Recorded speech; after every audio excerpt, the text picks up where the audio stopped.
It's the DNP Project Podcast with your hosts, Dr. Molly Bradshaw and Dr. Tracy Vitale.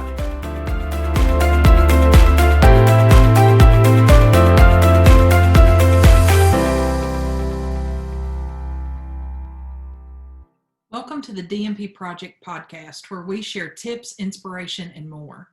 My name is Dr. Molly Bradshaw, and I'm the host of this episode and the co-host of the podcast, along with my colleague, Dr. Tracy Vitale.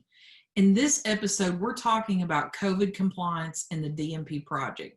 This is actually a spin off a webinar that Dr. Vitale and I did back in the summer in June of 2020, where we did a webinar with Springer entitled The Impact of COVID-19 on DNP Projects. If you check the show notes of this episode, there's a direct link right to that webinar so that you can access it. It's free to access if you want to look at it. And we take a deeper dive in that episode, going through all the nuances of how COVID-19 has impacted our DNP projects.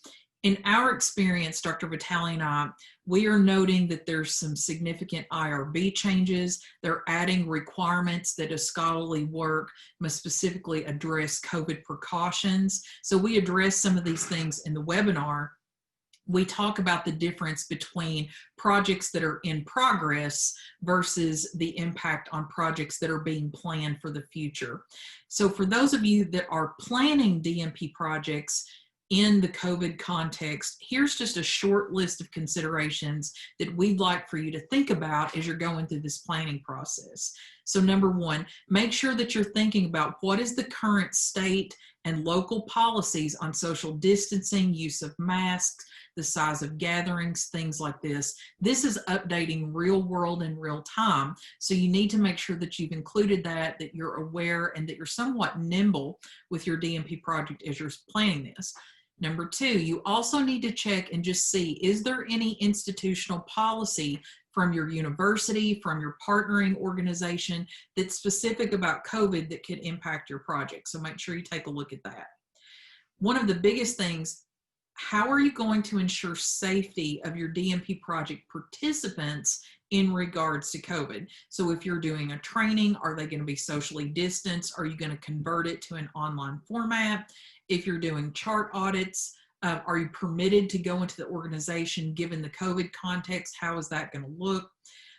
So just make sure you're thinking about that safety.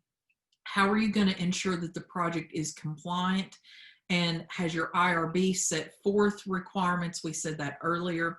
And we do recommend that in your DNP project methodology, make a specific paragraph that addresses COVID.